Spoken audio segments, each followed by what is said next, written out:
So, I send out the email, what email?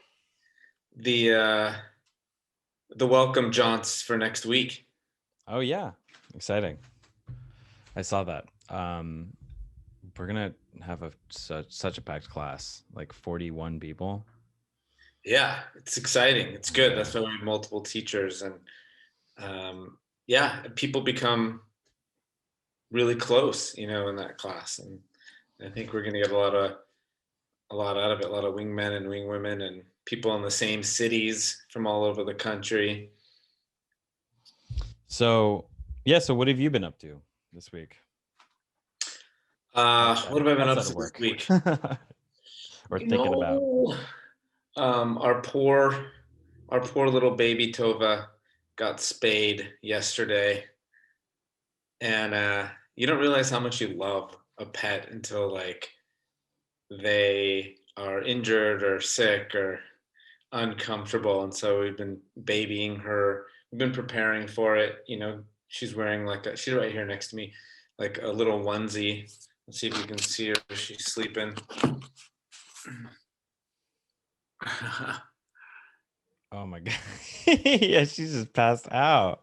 Yeah, we gave her a little sedative. They gave us sedatives and some painkillers, and it was actually a fear last night because we picked her up and she was a complete different dog. She was obviously completely drunk, or high or whatever they gave her, but she was like staring off into space, and you get these worries of like, is she going to be the same? Why is she barely recognizing me, even though her eyes are completely wide open, and like she still can kind of smell and eat and walk around a little bit. But yeah, today she was like late, or I should say early this morning, she was more like herself again. And more throughout the day, she's been a little bit more like herself, but still some after effects. But yeah, it's like it was a crazy fear that I kind of woke up inside of me of like, is she going to be okay? Is she psychologically damaged? Is she traumatized? It wasn't an easy decision, Yeah, but I can it's a imagine. small incision. It's not an easy decision to make that incision. Right. I don't know if I would want to do that. Like, if I'm thinking about getting a dog in the next year or so, and I don't know if I'd want to get my dog neutered. Like, at least if it's a male dog. I don't. I feel like that's sketchy. It changes their behavior completely, and also just like I feel so sympathetic. Yeah. There's the arguments on both sides, right? It's should we let them keep their balls or not? It's like a something else, you can kind of relate to in some sense, but it's supposedly the responsible thing to do. Well, I mean, as long as you keep your dog like you keep an eye on your dog, right? And it's not like getting out and going around and mating, right? Have you ever seen a male dog around a female dog in heat? It's pretty hard to keep them apart. it is hard. My dog growing up was we never neutered him, and he would get out and stuff, but the time that we tried to breed him, he didn't know how. Hmm. If Well, we that's where brought this dog, you need to give him a Jaunty class. yeah, we brought this dog who was in heat over to my dog, and he was getting old. He was like probably like 9 years old at the time, Hmm. and this this female dog was like humping his head. It was great. He's just like like what do I do? So it was unsuccessful attempt at breeding our dog. Wow. Well, you know, um, it's not for everyone, I guess. Yeah. You would think it's pretty innate, though. You would think, especially for dogs, that He when he was younger, he was dogs more. like are notorious for humping your leg. Yeah, yeah. I mean, there's a reason why we call men dogs sometimes. Right. Yeah, that's true. They're taking Dirty after dog. that. But yeah, we're wishing her a speedy recovery. And it's a little bit different for males and females, obviously. Um, I mean, I have a couple friends who got their tubes tied, I guess is the term for it. And I guess one is, I don't know much about doing it in humans. I guess one is temporary, and then there's a way to do it where it's like just permanent. He Yeah, actually he actually did the permanent one, which was surprising to me because he's such a charismatic, like, that's a big leap. yeah, he did the permanent one, but he froze his sperm, I guess, just in case. Just in case he ever finds the right person he wants to have Well, babies with. he's married. He is married.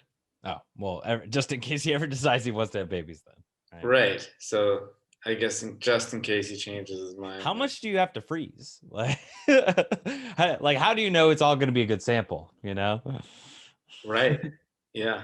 uh, I recently saw this like social media post where this guy found out that it was on TikTok. This guy found out that he was through 23andMe or Ancestry or something like that, that his parents weren't his parents, and that his father, well, he found out that his parents used artificial insemination, basically, and used a donor, and his father fathered like 27 other kids, Whoa. and they've all found each other. And he like showed a picture of his biological father and all the kids at a party together, like hanging out. Like they all tried to find each other because of like ancestry.com or whatever. And so That's he got awesome. involved with that. Yeah. Well, that's awesome and weird, right? Like imagine you have 25 siblings that you didn't know about. Right. I guess that's kind of what it was like back in the day, though.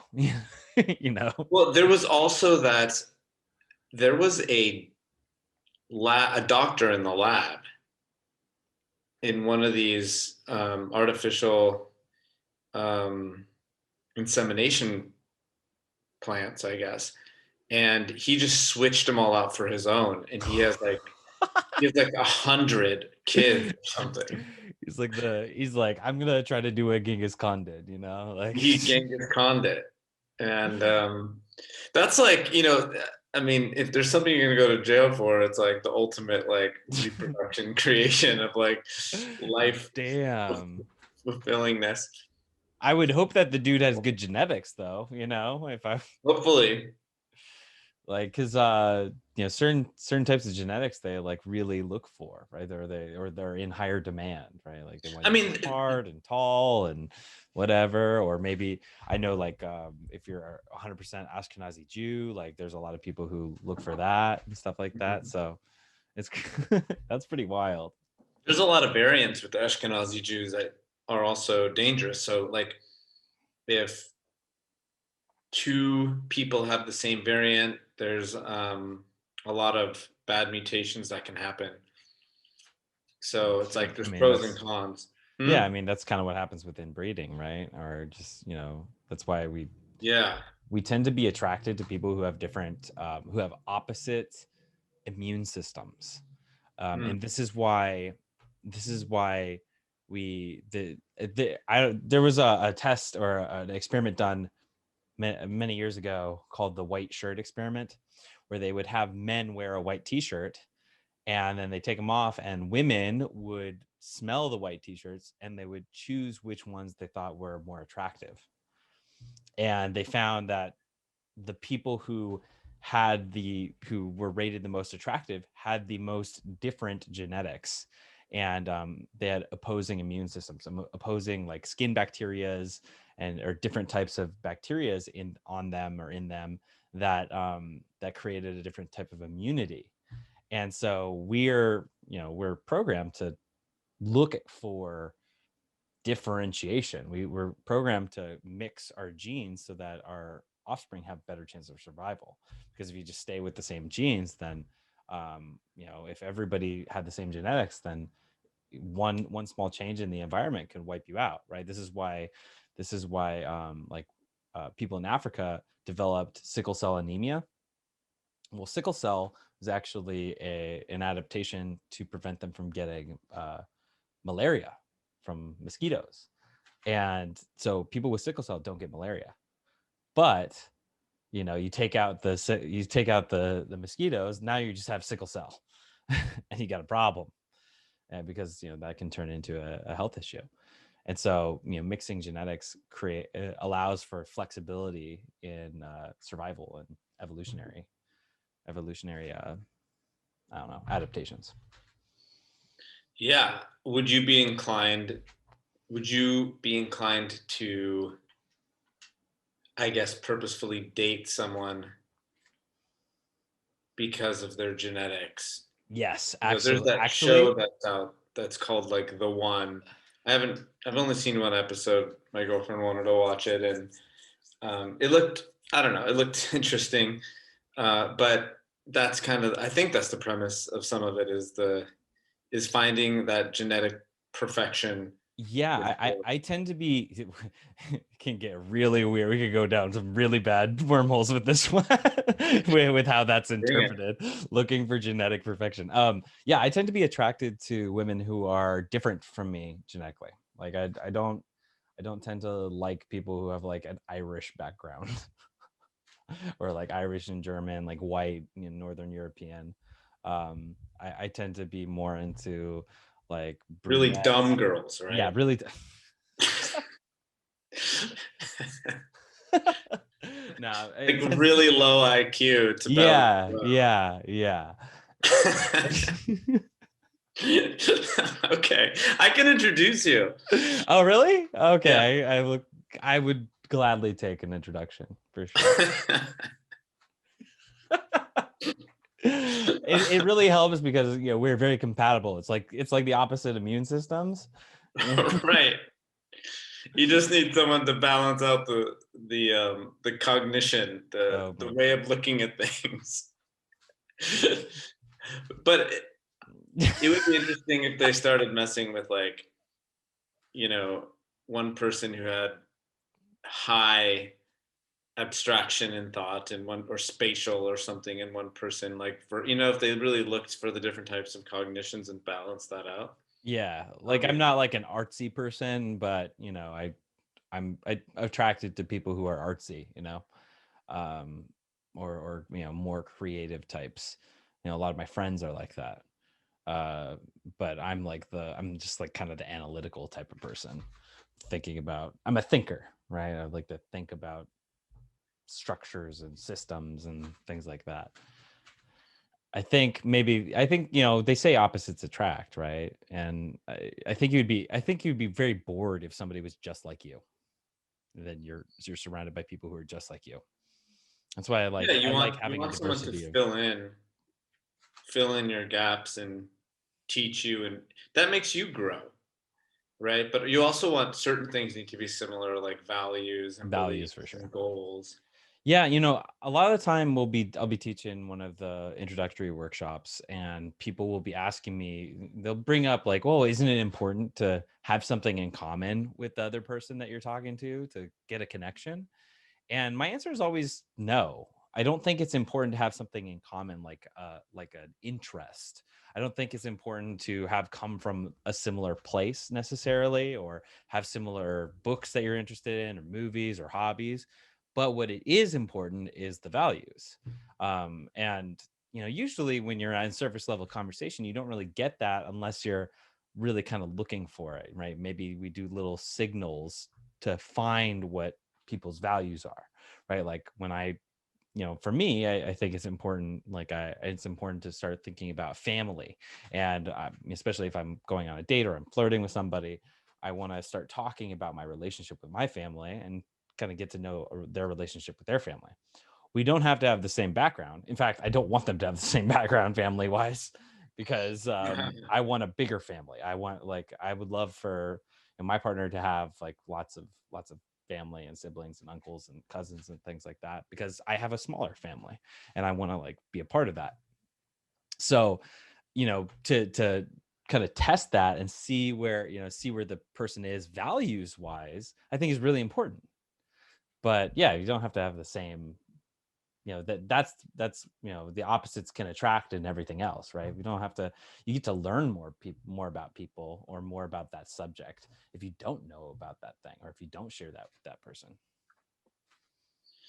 Yeah, it makes things exciting. I mean, that's like the king, queen, warrior, magician archetypes, and sometimes Now, can you things can explain be like, that? It's been a long time since I've heard the king, queen, warrior, magician. Can you explain that a little bit? yeah, I think it was started by archetype of like character traits. I think Carl Jung actually kind of sparked this. Was basically there's four character uh, cornerstones. One is the king, queen, and one is and kitty corner to that would be the magician, and then one is the artist, kind of the artsy hippie, and then the kitty corner to that is the warrior. So like king, queen, and artist Is it artist is or lover? feminine or lover, yeah. Okay. Right, yes, lover. um, that's the feminine energy, and the warrior magician is the masculine energy. So the farther you get out in those archetypes, the more stereotypical you are, right? Like a far out warrior would be like one of the guys in the movie 300, right? No, yeah. Just complete order, strength, no emotion is shown, loyalty, Six pack, six pack, eight speedo. pack. Yeah. Yeah, 8-pack. Well, it's painted on, but yeah. I So actually yeah, I watched that guess, movie recently. what's that? I watched that movie recently. It was not what I remembered it. Yeah, I first, that came out when I was 16. That movie came out when I was 16. that It was movie the was perfect cool when movie. it came out. It was the But, perfect movie for a teenager, but watching it when you're 30 is not, it wasn't that great. oh no, I won't watch it then. but but yeah, I'm thinking of like in Braveheart, like he ends up with the queen or princess or whatever it was. It was like that's never gonna last. But there was definitely attraction there. They're both kind of on the left brain, whereas the warrior and the king queen is a little bit more analytical and I found a orderly. little chart here. Let's see. Is that so? It's like motherly, fatherly, intellect, and intuition. Oh yeah, that looks like uh, I mean, that might yeah. not be This this. is fun to do. In fact, I think I did this on um, a date. I've gone through this Where you talk um, about and you where you and are. I love trying to find out what the other person is, and you can see what strengths and weaknesses there might be. I think I also everybody loves that type of I thing. also have had my dates take the Big Five personality test in the The big courting five. phase. I love. I think everybody kind of loves that. We love to It's learn fun. about ourselves, right? This is why people like astrology. This is why people like these Myers-Briggs and archetypal psychology. So we just want to know. We want to be able to define ourselves a little bit more, carve out more of an individualistic idea of who we are. Um, and I think Jung was kind of like the father of that, right? Like the archetypal psychology. We talk about the archetypes a lot recently, um, especially since you've been talking about what's his name, your guy Jordan Peterson, right? He's Yep. big on Jung and the archetypes, and also Right. like archetypal storytelling. We always tell the same stories to provide different lessons, right? There's only like 36 stories that have been told, and they're told in just different ways or something like that, right? Yeah, I mean, who knows how far back some of these things go, but we figured it out a little bit. We have enough data on some of these different personality traits to to have something to compare it to and have a little bit of an idea of, predictability with it. And so, people use it for work, people use it for dating, people use it for hiring, and looks like it's working, with the right combinations. That's the hard thing, is understanding the combinations, but also in your own social life. Some things we don't think about that I think is genetically tied into is sensitivities to stuff, and I think this is a big deal. Like gluten. We don't think about like how sensitive your genetic coding is for loneliness, right? It's like no one ever takes a loneliness sensitivity test, or amusement. We do have extroversion, which can kind of be like that. I mean, and I think it might change, because whenever I have older clients, it's more of like, you know what, I just want like 2 or 3 best friends. And that's really just quality. I just want 2, 3 best friends. Outside of that, I get overwhelmed. And I'm in that place. I in my 20s, it was like total networking and experimentation and meeting, tasting the rainbow and trying all the different types of social circles you can have, and getting invited to everything and inviting everybody. I would send, in my 20s, when I was experimenting with a lot of the stuff, I don't know if you can do this now. Well, I guess you can. It would just all be like, everyone would know who it is, but like, because there's all the caller ID, and is these massive texts. Like I haven't even gotten one. I haven't even gotten one in forever, where you actually were able to send massive text that looked like a direct text to you. Oh yeah, where you It was could, just yeah. like, you don't see everyone else on the thread. And That so, was back in the day. That was before group texting was. yeah, before group texting. So it was basically like I would be sending out like, dozens and dozens of texts being like, hey, want to go out? Or hey, I'm heading to Redford, or whatever. I'm heading to the Ambassador to get a drink. You want to come? And like out of the, dozens of people, whatever, a handful or two would show up there, and you just have a bunch of, it was You got a like, party, yeah. I mean, I do that almost every night. Like I didn't even, it wasn't like quality. It was, I don't really care who shows up. I'm going to make the best of it. I feel like it's even easier. It was even easier to do that back then, because like now we're inundated with like social media and like all sorts of different events, like Eventbrite and Meetup and whatever. For you to send a personal text message, like a direct text message, hey, I'm doing this, right? People don't even check their phones as much anymore, I feel like. Or they get inundated with notifications and they don't even want to respond. That's what happens with me, at least. I get inundated, or I get text messages and I'm working, and I look at it, but then I don't respond to it, and then I forget about it. And I think like it used to be, back when you didn't have group chats and stuff like this, communication or digital communication was more novel, right? This is maybe like 10-20 years ago, not 20, but 10-15 years ago. It's like it was more novel. So when you got a text message, you're like, yeah, let me go talk to this person. I don't know. That's how I'm feeling, at least. Well, in person is that now.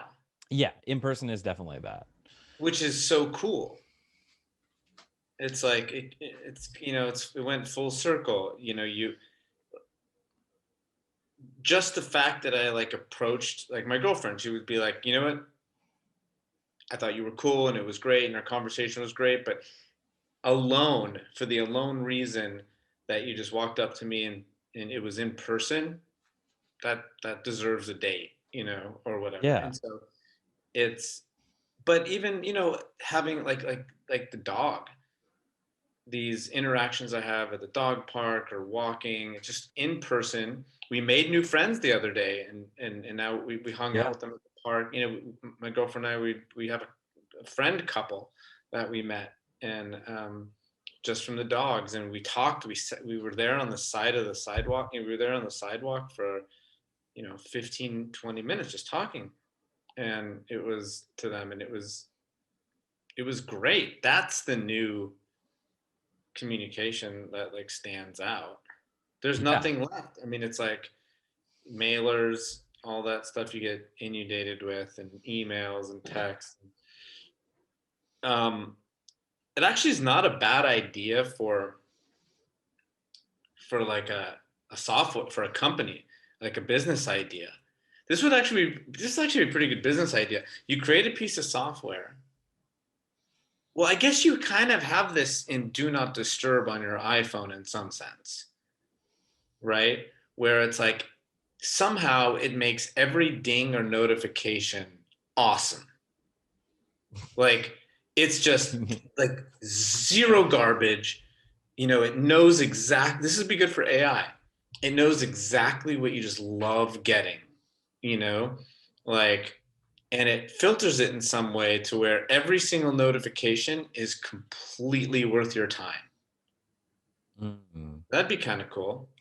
Well, I think like the AI on phones is getting pretty smart in that, it knows the types of things, at least like for me, like I get notifications from YouTube and from Reddit that are usually things that I want to look at, because it knows the stuff that I watch and listen to, and it knows the stuff that I read or that I like on the app.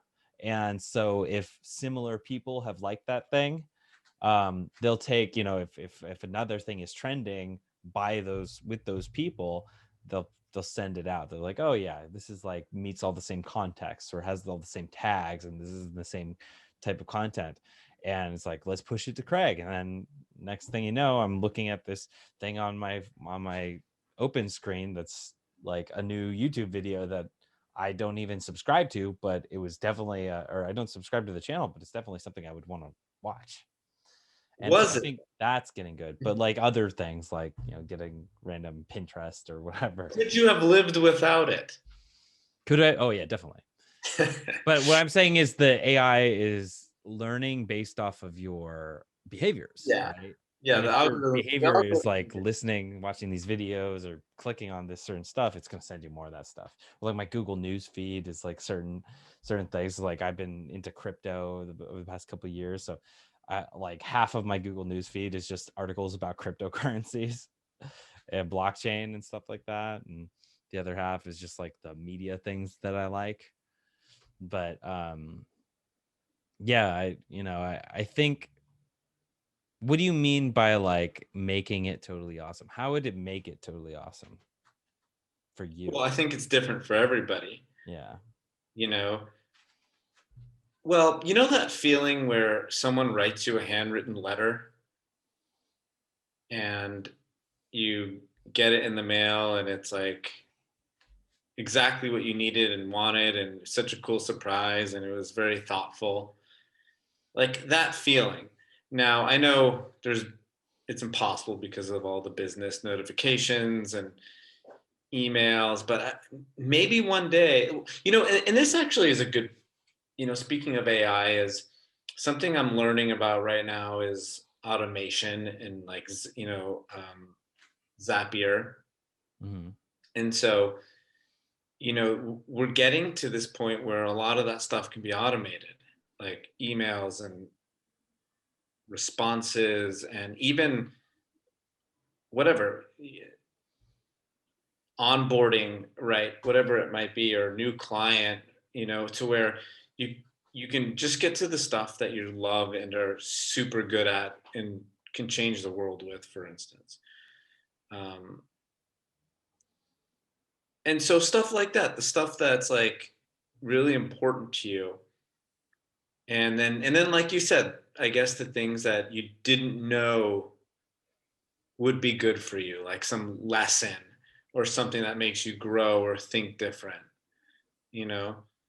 Um, yeah, it's just so much. Yeah, it's so much coming at you. But I think these tools, we have such powerful tools to take advantage of it, so that you can spend more time being social. You can spend more time with people. You can spend more time doing the things That I think ultimately the biggest thing is actually spending less time on the phone, right? Like how do we create more especially nowadays we're living in the work from home era right now, and everybody's working from home, and people are moving out of the metropolitan areas into a lot places that are a lot more affordable to live and cheaper. And in those areas they tend to be either suburban or they're more rural, where they I would say a lot of these places tend to have more like community, where maybe there's a community town center and there's like only a couple shops and a couple of restaurants, and that's where you can go and there's people there, um, versus the big metropolitan cities where I could be in one neighborhood and there's a center there, and then I go into another neighborhood and there's a center there, and I go into another neighborhood, right? And it depends, and I may never see the same person twice. Like I live in New York City, I may, if I walk down the street, I might not see the same other person walking down the street more than once in the same month, right? So it's less of a, I feel like it's a less community oriented thing, even though a lot of the times with metropolitan areas, the community is most affected on things like uh, natural disasters, like there's a hurricane or there's a snow day or something, or maybe maybe the power goes out and people start going outside and they start meeting up with each other and seeing each other from each other's porch and or patio or whatever, and they start really coming together for a specific cause. But then outside of that, I think the small towns have like the community for just overall everything. You go to the grocery store, you see the same people every day, and you get to kind of know each other more. So it's kind of a personal thing. And as I was saying, is like nowadays people are spreading out and going into these like smaller town areas. And how can we like create more spaces for being social? Like, do you ever think about that? Like creating community type of spaces or spaces where people would go to be social outside of just like a bar or something like that. Yeah, have you heard of these like tiny towns?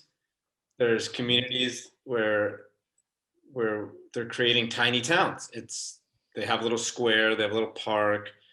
It's these not mobile homes. It's kind of these The tiny homes, the little tiny homes. Yeah, mobile tiny homes, and they just create. It's almost movable, but they create their tiny town, and they have very close relationships. It also depends where you are in your life, right? So if you were single, I don't think you want to go to tiny town.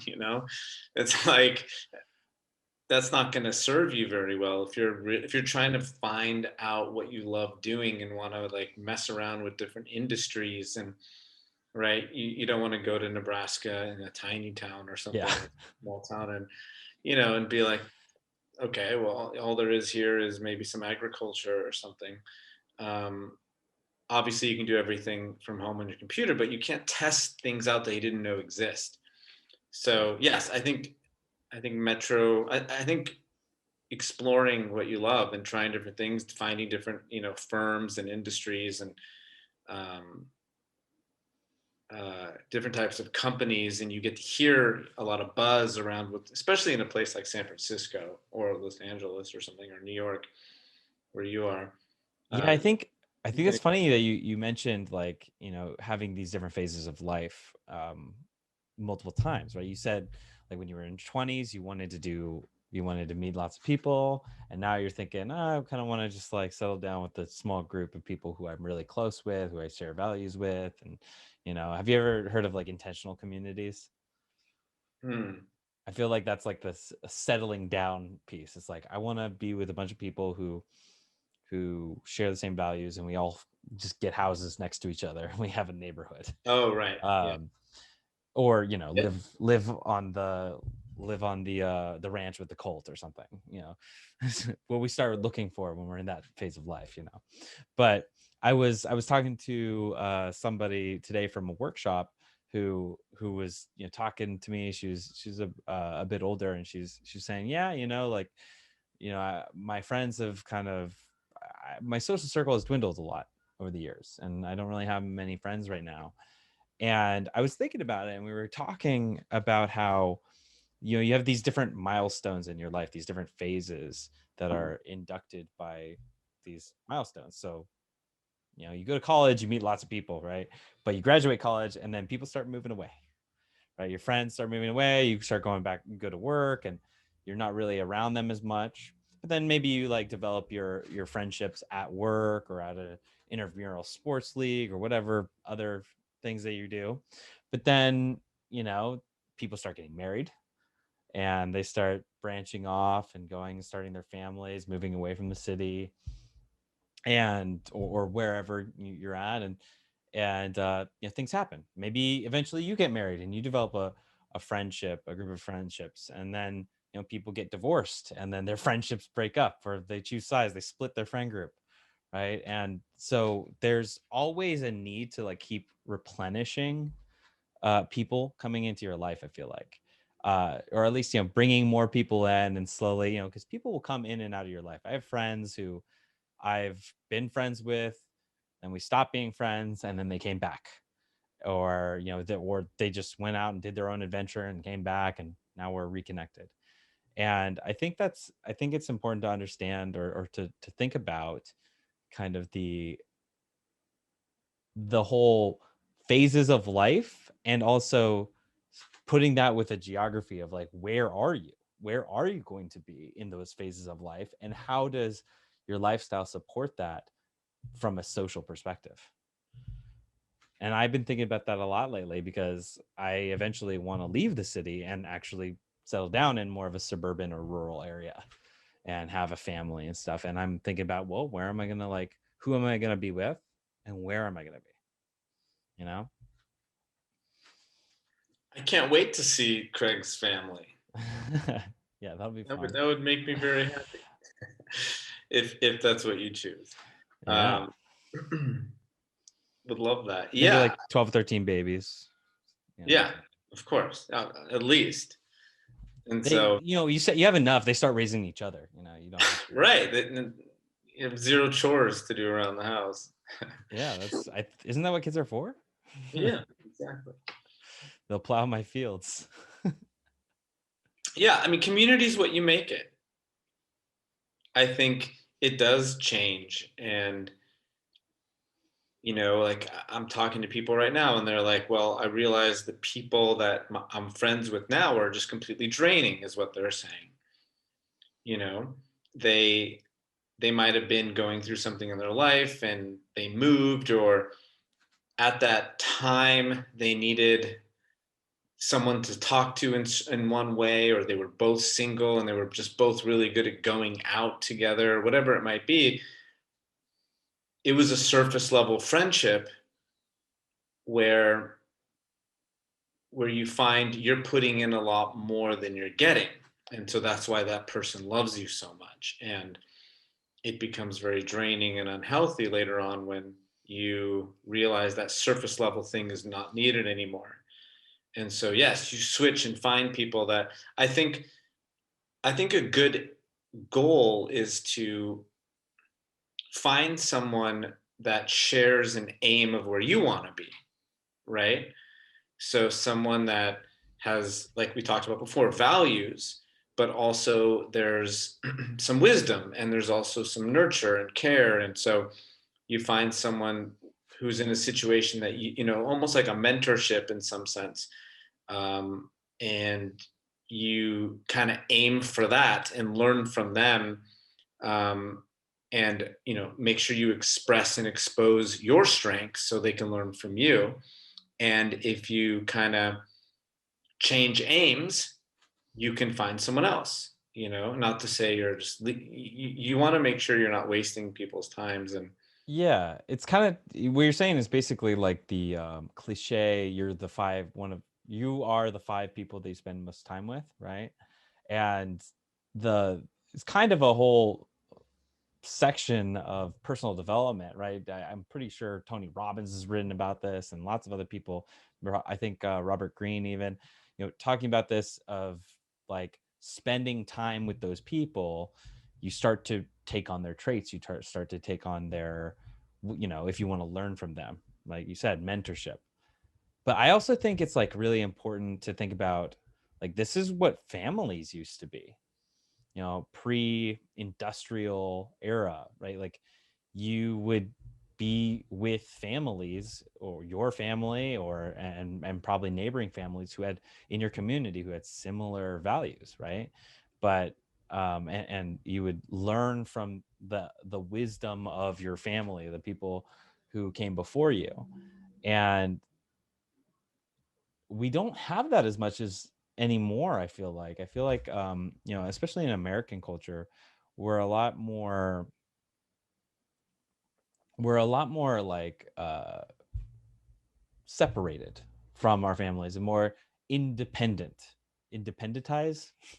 We've been individualized and become more independent in a lot of ways, especially when it comes to like financial situations too, right? Like, families used to have like keep their money in the family, keep a trust or whatever.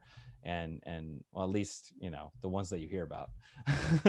There are always families who are poor, but Well, and or learning skills too, there right? is Like a a smith. payoff, right? I mean, there's a cost, right? So there's a cost and there's a payoff. Like, how much have you learned because of YouTube? A shit ton, A ton. Yeah. right? So that's the payoff, is like, well, we might have lost in-person community and maybe tribal, that. We've decentralized that a bit. Yeah, Yes, we're getting information from lots of different people.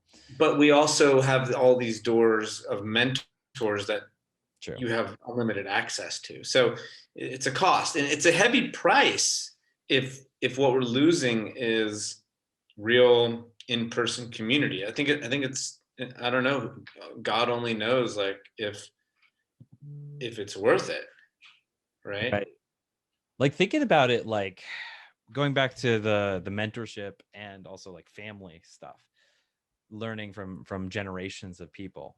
Like people's last names in English, or like Anglo last names, come from their professions. Like Smith, the last name Smith is because the family was blacksmiths, right? Like the last name Fletcher, those are people who made arrows for bows. They made they Hmm, made I them, didn't know right? that. So yeah, so thinking about like you find somebody's name, and or like a brewer, like the last name Brewer, that's a person who brewed beer, who would make clean water, basically, or they would create clean drinking water by making it into beer, basically. But over those people kept those last names, and within the family they would learn that trade, and they would learn, and it's so much faster to learn to get into that trade if you grew up in it. If you grew up around all these people, this your father does this, and your father's a carpenter, last name Carpenter, and your father's a carpenter, and you go into his carpentry shop and you see him, cutting wood and putting, assembling furniture or whatever he does, and you see it, you're around it all the time, you know what all the tools are. It takes a lot less time when you finally decide to start working, or when, usually back in the day, it was probably they decided for you, but it takes a lot less time to get into the groove of things because you have that background knowledge. And interestingly, this is just a total aside, since the Industrial Revolution, and since like this kind of decentralization of knowledge, we have less and less tradespeople in America. And we're actually facing a whole problem where there's not enough tradespeople. Like there's not enough carpenters, there's not enough construction workers to build the homes for the market that wants homes, interestingly enough. But that's that's off subject, but Well, now I mean, it makes sense that my last name is what it is, right? Because you're a wise man. Yeah. I don't know what a gibbons is, but I guess it's an ape. Yeah. Right. You ever That's seen one cool. of those? A gibbon? No. Oh, they're cute. I'll send you a picture later. Well, that's where we came from. So, your Not lineage. probably not these ones. They're tiny. They got Oh, really long arms. Their arms are like hey, twice the length of their they body. evolved. It's a 6 million-year-old surname. Yeah, right. 7 million. Who knows? My name is Craig Australopithecus Gibbons.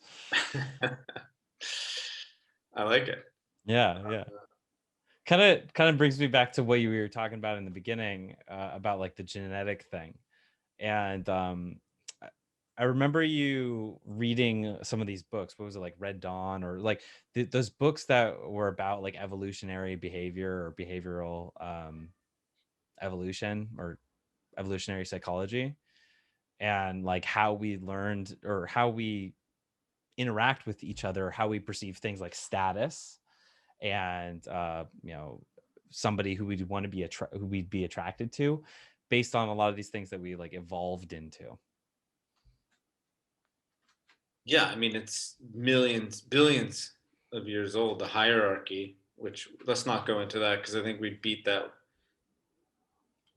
to a bloody pulp at one point in one of our conversations. But yeah, status and hierarchy, man, that's something everyone should at least pay attention to, and it kind of goes back to what you're saying with trade school or a skill. And so are the skills, like we have all these informational videos, but is anyone getting good at anything? Is anyone really learning from like a TikTok 20-second how to cook video? Maybe you can probably get some creativity from it, but it seems like so many people are watching these things and not learning a lot. And I don't know. I think it's better to try a bunch of shit out when you're younger rather than go right into some trade, right? I think that's really what university's for, is to like test out a bunch of stuff and see what you love and see what you connect with and see what you're passionate about. Well, not even passionate about, but what you're aligned with, what your wiring works well with. That's what like the whole liberal arts thing was about. It's liberal. And you're figuring out of a broad spectrum of things. Like in a lot of European schools and colleges, you choose, like I think in Sweden it is, or Denmark. No, it's Denmark. You choose your specialization in high school. You go into that specialization, you learn that trade, and then from there you go to if you go to college, you go to college specifically for that type of thing, like whether it's engineering or something else, right? You go specifically for that. And in the Once you American find education what you system, like, well, you choose. You've already chosen in high school, which is like crazy, because how do you know what you want when you're 14, 15? you don't. Yeah. And in the American education system, we took the liberal arts point of perspective, and it's like, oh, you have to in order to graduate, you might choose a major, right? You have to choose a major, right? You choose a major, but you're going to have to, even if you're a math major, you're still going to have to take English, and you're still going to have to take a humanities, and you're still going to have All to your take gen ed. science. Yeah, all the general education. And that's what creates like this breadth of study and breadth of knowledge, that then you get kind of an idea of where you want to go with it, and then you start going deeper. And that's why we have grad school. Yeah, and that's more specialized. But yeah, I'm a little bit worried about where our schools are going. I just watched that documentary about the scandals of the side door, the families paying to get their kids in. Oh yeah, I know, it's so sad we can't do that anymore. Right. Well, you can. You can create foundations now. You can still create foundations. Oh, I still have hope. Sweet. Okay. Right. Great. You can name the library of the school after you. Hopefully in 20 years my kids will be able to get into USC because of my riches. Just 15 million. Just 15 million. And you have a much higher chance of getting in. Well, But They're that on was, the you know, it sucks that what it does is it tears down the value of those degrees. Like yeah.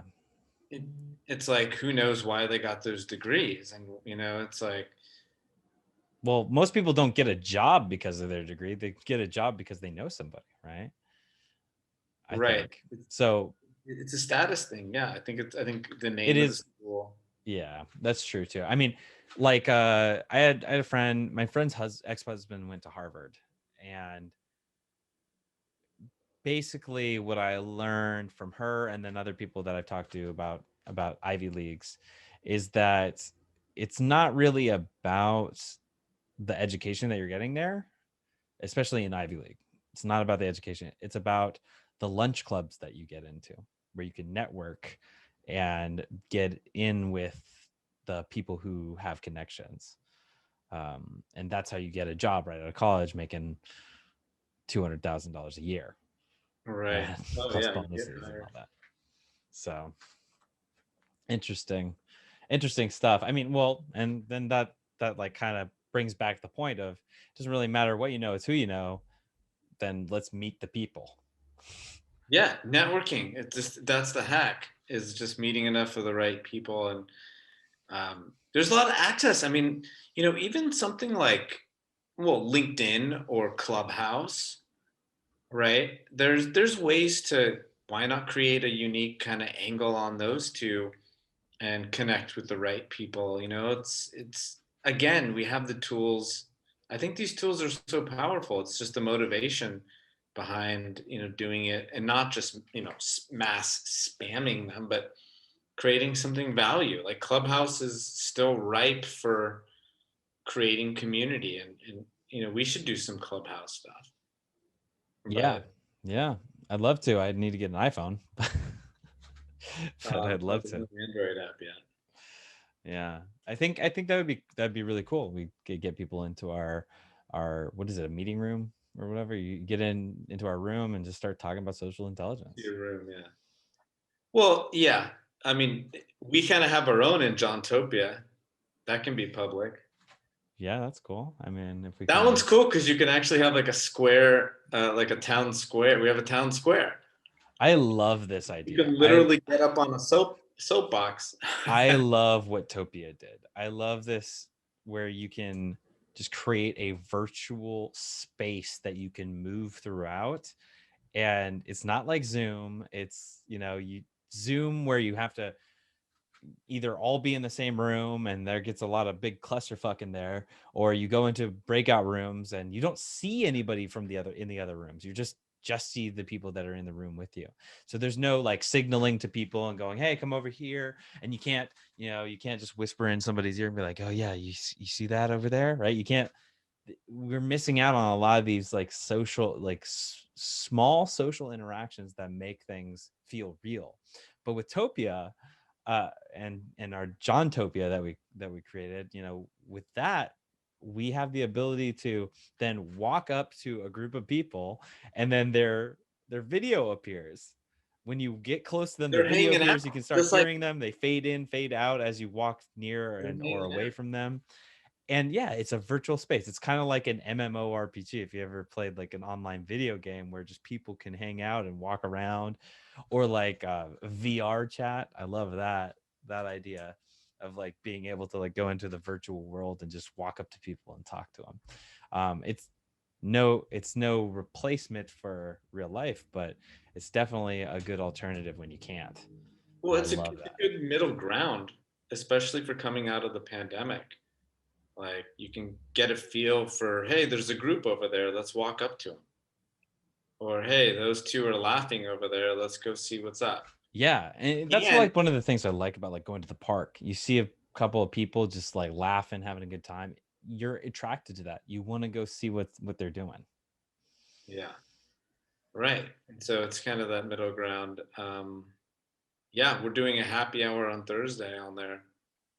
Maybe put a link to Jauntopia in the Yeah, I'll put it in the video for sure. so people We- can. The question is, do we use it for classes? I think we could. it's a little hard It'd with that be switching over. yeah, I think we could. I don't know if it's it's the best, especially if we have like our our slides or something like that for the class. Maybe for the workshop though. I think it'd be cool for like a last exercise or something. Totally. Like we did, Put it we, put it like we in there. like we did for a graduation the other day. It was so Just fun. kind of go I hang love out that. or try a couple exercises in there. But I'm excited. I'm excited to see where the Jaunty gym, and it's such an experiment. No idea if people want it or not. People are coming to the apprentice class. Um, why not like warm up, practice social skills for a quick little 25-minute jaunt, be ready to go out. I mean, it seems like a lot of people want it and love it. We're getting a lot of good feedback. And Yeah. so, And if we can build it up to being this like place where people can go and spend a few minutes and just interact. If we could have people there, like at least a few people there, at any given moment, at any given time, I feel like that turns it into a really great thing. Like I played a lot of online video games where you log in, jump into the world, you go into the town, and there's actually other people running around, and that makes the world feel alive, and it makes you more interested in staying there. Because if you go to an empty, you go into the town, it's empty, and you just see like all these like non-player characters, all these programmed computers, and no people, you're gonna be like, what's the point of me being here? So I feel like if we have people there over the course of having different events and just having people there to hang out, I think it would be a really awesome experience for people, especially if they want to just come in, meet some other jaunty people, and like play a little game of speaking of to warm up their vocal cords, and maybe they're going to go give a presentation, or they're going to go for an interview, or go out and meet some new people, right? So it's like a good warm up, and you can just find somebody and do it. exactly. It's cool. I mean, there's so many things out in the world to go meet people online and connect with people and, you know, have book clubs and hiking clubs. But what's super unique about it is you're there to get good at those things. You're there to it's social skills conditioning, like, reduced down to its core of let's practice how to have this conversation and make it better. How do I embed a story right now? Or if I do need to do a presentation, can I practice that right now? It's hard. It's hard to practice. I guess you can sit in your room and put a bunch of stuffed animals on your bed and talk to them. That's a way back in the day we had to do to practice presentations, but be able to make mistakes and flirt and try different types of humor and practice that. I think makes it unique. It's real social conditioning. I mean, you can practice finessing your conversation the way you like to or want to. So uh, Totally. I yeah. love that. I love that. It's a great opportunity for people to jump in and just start interacting with other people, um, while they're busy at work, while they're just waiting for a meeting at work or something. Just jump in, meet somebody, practice your skills, and then get on your day. Yeah, I think the hardest thing for people these days is the isolation. And yeah, it's a really interesting social experiment. And the people that are getting really good at it, I feel like they're meeting quality people easier these days and more quickly, going out and Oh saying yeah, hi. I mean, because people are so much more. This is what we were saying a year ago. People are just becoming more open to meeting new people because they haven't in a long time, and they're craving it. Right? When I was out in Oakland walking around with students at Lake Merritt, people were getting very open, getting more open to talking to strangers and stuff. I was saying, look, you guys got to take advantage of this, because there, in a couple months after people have been stuck inside for weeks at a time and haven't met new people. If you come up and make their day, oh my gosh, it's going to be amazing. They're going to be so accepting. And that's what's been happening. So it's been what I've been seeing with students nowadays with my personal life, right? I meet somebody, I go to an event now, I've been going to like little events, like a wine tasting thing, and little single social mingle things that have been really fun. People are just they're engaged, they want to be there, they're not on their phones, right? They're very engaged nowadays. I love that. And if you practice this stuff, you're just way ahead of the curve. Yeah, that's what we're finding with our students. So it's great. I mean, you also qualify quicker these days. It's totally. Like we found out this couple that we met, we found out very quickly about the foods they love, which is very similar to ours, the activities they love doing, which is yoga and like these kind of muscle, like stretch type movements, where you use like a ball to roll yourself out and foam stuff. And that's actually what I've been getting into. It was cool to talk to him about that. And we both have a dog, we both have dog. We just qualify. We find out all these, we really talk about what's going on in our life and this happens a lot. We went to this other cafe the other day as well, and it was deeper conversations. We met this woman who was a little bit older. We're talking about the generational differences and what we're seeing, and it was just a very, very relevant like conversation in that moment. And you qualify, you find out a lot about people. People are opening up faster, like you said, and it's interesting because you would think the opposite would happen too. You would think people would be uncomfortable also just wanting to say hi, and they would talk about, the more mundane stuff just to talk to someone. You would think they would talk about like your clothes or style or the weather or, work or whatever, or the pandemic. That topic seems, it's interesting. That's a very contextual topic, is the pandemic. Because, we're all going through it at the same time. It's the pandemic is the new weather. Yeah. How's the pandemic today? Yeah. It's basically like you talk about the mask and how, it's messing up your skin, or like, you're all in this together, and you talk about how the places are closing and the local community stuff. And you talk about someone, who had, whatever. Right. It's kind of like, I guess that's what politics has always been, right? Politics has been a context. Like yeah. And it's like, it's all small talk, right? It's the weather. It's the easiest small talk. Yeah. That's why sometimes in our class, we're like, you're not allowed to talk about politics, religion, or the pandemic. And we actually say that. We should say the weather, but I think people are over that. And so, and what's cool? What's cool about? I love talking about the weather now because it's such a unique thing for me. Well, from California.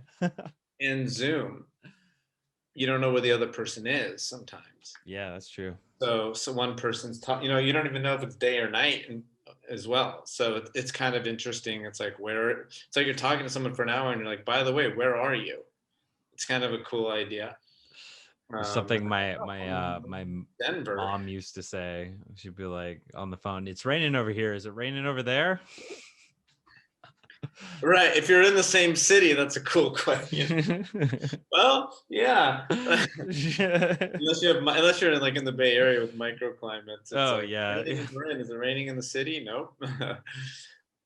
It's 55 degrees and foggy here. How's it over there? Oh, 85. Never mind. Right. That's like Oakland and yeah, right. Going to the East Bay. But it's like yeah. So yeah, contextual stuff. It's a fun thing to kind of be good way to open conversation. Is bringing up something pandemic-y. I don't actually, let me rephrase that. Not a good way. It's an easy way. it's kind of a contextual, easy way to, you bring something up, you bring something you see up, that person's not wearing a mask, or um, hey, like 90% of whatever this county has been vaccinated. It's a cool, it's like, it's things that you can bring up contextually, where it is something we're all going through at the same time. It is a big deal. There's nothing to make light of it, right? And so it's something we're going to bring up. I think it's better than politics, Yeah, to be for sure. honest. But Especially nowadays. Oh my gosh. People yeah, can really. but I think I think even more localized spot, like, you both have a dog, or um, that person's making a pizza in a funny way over there, that you can see inside the restaurant, or that bird just shit on someone on the beach. Like, I think, like, that's much more localized in the moment. Yeah, I think, and you know what, that's like a central tenet of like small town conversation. The localized, like, oh, did you see the new painting, or you see the new paint on the building? Like, it's a different Right. color now, right? Like Jerry went with brown.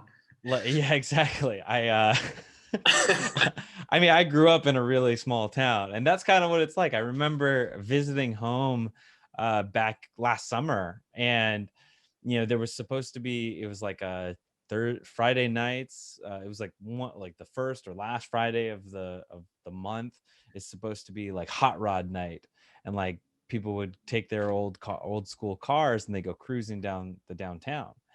And one thing I did, I went out there to go check it out. I was like, oh yeah, I was with my ex-girlfriend, and we walked around over in the little downtown area, which is basically a building with like the visitor center and a cupcake shop, and then like a for sale like for rent sign in the empty spot, and it's just on the main strip.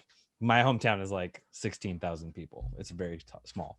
So we were walking down there, and there's just two guys with like one guy was in a Dodge Charger and another guy was like in a Mustang or something. And we're like, hey, is this the hot rod night? and like and they're like, yeah, I guess it's supposed to be, but I don't know, maybe it's not going on because of COVID, I don't know. And then we just had this 30-minute conversation that started off of like, well, are you guys here for this? Like, is this the hot rod night?